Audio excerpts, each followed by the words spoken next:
અને મઠમાંથી ઉઠાડીને એના ન્યાય કરાવ્યું.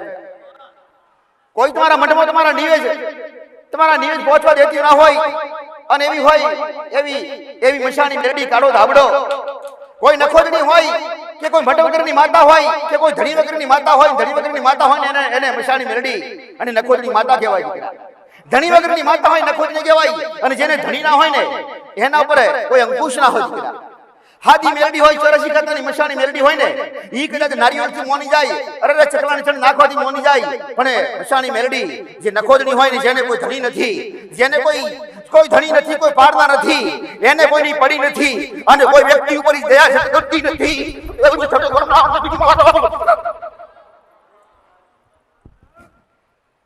નખોદની મેરડી હોય ને એને કોઈ ધણી નથી, એને કોઈની પડી નથી, એને કોઈ માણસોનો પ્રેમ લીધો નથી.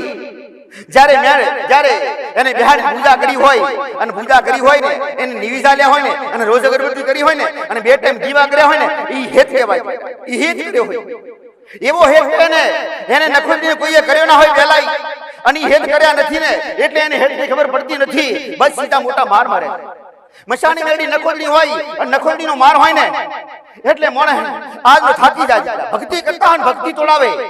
ભક્તિ પર વિશ્વાસ રહેવા ના દે. તમારી ઘરની માતા પર વિશ્વાસ રહેવા ના દે. તમારી ઘરની માતા તમને તમારાથી દૂર થઈ જાય.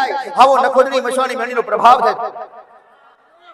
દુશ્મન ના હોય તો દુશ્મન ઉભા કરી નાખે. તમારા દુશ્મન ઉભા કરી નાખે તમને લડવા માટે. તમને દુશ્મન ઉભા કરીને તમને ખોટા માર્ગે લઈ જાય અને ખોટા દુશ્મન ઉભા કરી અને તમારા વેર કરાવે અને વેર કરાઈ અને છેટી રહી જાય. તમારી માના પ્રાર્થના કરો ને કે માં બસાવજે. તમારી મા બાપની ઊભી રોતી હોય દીકરા ઈ નખોદની મેરડી એવી. તમારી ભક્તિ કરતા હોય પૂજા કરતા હોય તો પૂજા હું તો કોશિશ પૂજા ચાલુ રાખજો.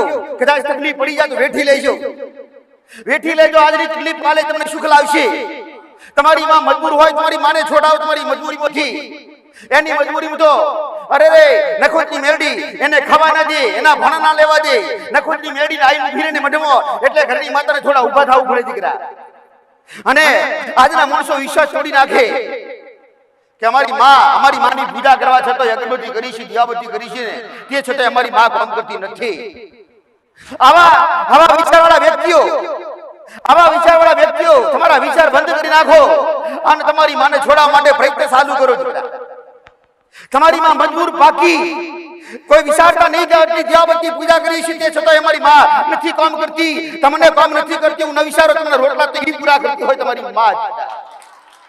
તમારા ધંધા લૂંટી લીધા હોય, તમારા 1000 રૂપિયાની જરૂર હોય અને ઈ ધંધા લૂંટી નાખે. 200 રૂપિયા મળે, 800 રૂપિયાની ખાદ લાવે.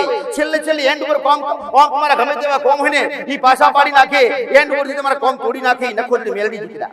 તમને આશા હોય કે આવો બનાવ બનશે, સારું બનશે અને લાભ દેખાય. તમને એવો લાભ દેખાય, એવો હરખાવે ઊંસા સડાવે, ટોસે અને તળિયું કાપી નાખે, તમને ભૂ નાખે. ઈઠા દીકરા ઈ નખોદની મેરડી.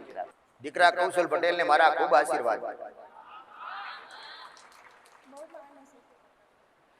મને મોનવાવાળા વ્યક્તિ અને મને ભજવાવાળા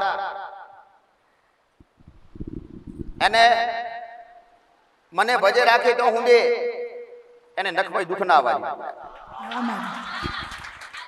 કદાચ કોઈ દુશ્મન દેવ વિઘન નાખી જાય ને તો એ વિઘન ઝટ કાઢી નાખું માતા. કોઈ લાભો મારે તો લાડ કરું માતા. આવી હું જોગણી તારા કૌશલ પટેલ તારા દીકરાને મારા ફૂલભાઈના ખૂબ આશીર્વાદ. એક વાત દીકરાની ઈચ્છા એવી કે માં મને 2 શબ્દો કે આવી દીકરાની ઈચ્છા તો હાસી ખોટી. ઈ તો જેની ભક્તિ હોય અને જેને મારો રંગ લાગ્યો હોય ને એને મારો સંગ કર્યો હોય. મારી હારે રંગ લાગ્યો ને ઈ તો સમયની વાત હોય દીકરા. અને મારી હારે કદાચ એના દીકરાનો રંગ લાગ્યો હોય ને તો તારા દીકરાને કહેજે પૂર્વજના રામણા કરી નાખ્યા હતા દીકરા. પૂર્વજની નારાયણમંડી કરાયેલી હતી ને ઈ પૂર્વજની બિહાડી પૂજા ચાલુ કરજે. તારા દીકરાનો હારો બીજો ધંધો ના થાય તો મારું બોલવું નકામું દીકરા. મારા જેને ભલે એનો સમજ દીકરાનો રહ્યો પણ મારું તો ભાવિક કહેવાય ને, ભલે એને લોહીયા લાગે પણ આજ મને વિદેશ બેઠા ગુરુ માતા માનતો હોય દીકરા.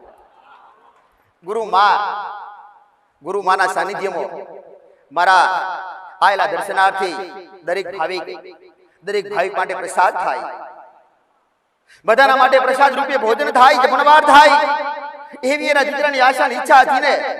તારા દીકરાની ઈચ્છા આશા પૂરી કરી આજે.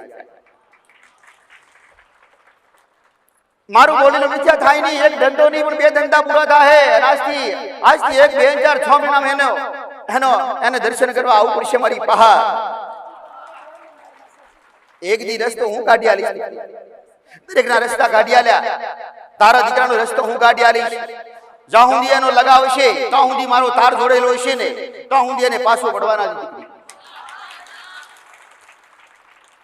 લગાવ ને તાર જોડાવા એ એમને જોડાતા નથી. એતને પ્રેમ અંદરથી હૃદયથી ઉત્પન્ન થતા નથી. ઈ તો ઓટોમેટિક થાય, જેના નસીબમાં હોય ને એટલે ભક્તિ થાય દીકરા. મારા મેરડીના દાદા બધાને મારા મસોની મેરડીના ખૂબ હજારો. હું તો એક મારા દીકરાની ભક્તિની અહન, મારા દીકરાની અહન એક નાયણ બહાની ભક્તિની એક હું મેલડી દીકરી. હરકા આશીર્વાદ બધાને આલ્યા. જેને પ્રાર્થના કરી, જેને વિનંતીઓ કરી, જે નમ્યા એમને ગમ્યા, ઈ ગમ્યા એને મારા ખૂબ આશીર્વાદ.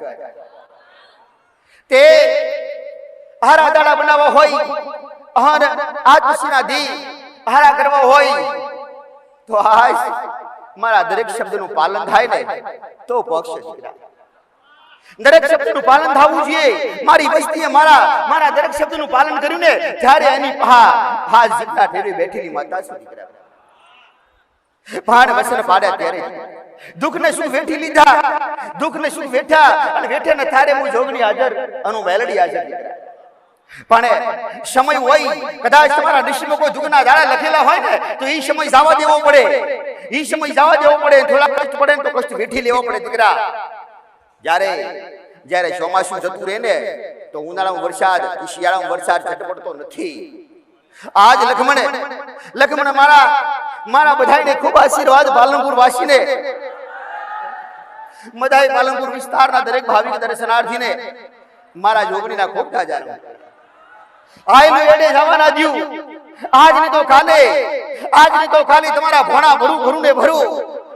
એ તમારા ભોણા એટલે આજ તમારા વ્યવહાર રે અને તમારા ઘરમાં અન્ન ફૂટે નહીં અને તમારે કોઈની પાહા માગવું પડે નહીં દીકરા. એવા મારા ખૂબ આશીર્વાદ.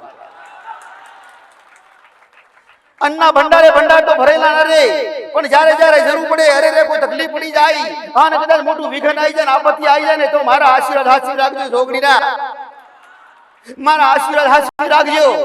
જ્યારે વિઘન પડી જાય ને ત્યારે યાદ કરજો કે માં થોડી પોકજે. આજ ખાટામાં પડ્યા માં ખાટામાં પડ્યા અને કદાચ કોડું પકડીને બહાર ના કાઢ તો મારું નામ જોગણી દીકરા. પણ હમી એવી ભક્તિ અને એવો વિશ્વાસ હાચવી રાખજો. અને તમારા હૃદયમાં મારો ટોકો હશે ને મારો ભાષ હશે ને તો મારા જોગણીના આશીર્વાદ કાયમ રહેશે. મારા જોગણીના ભક્તોના વારે રહેવા જોગણી દીકરા. વાત ધોની મારા ટકુરદાર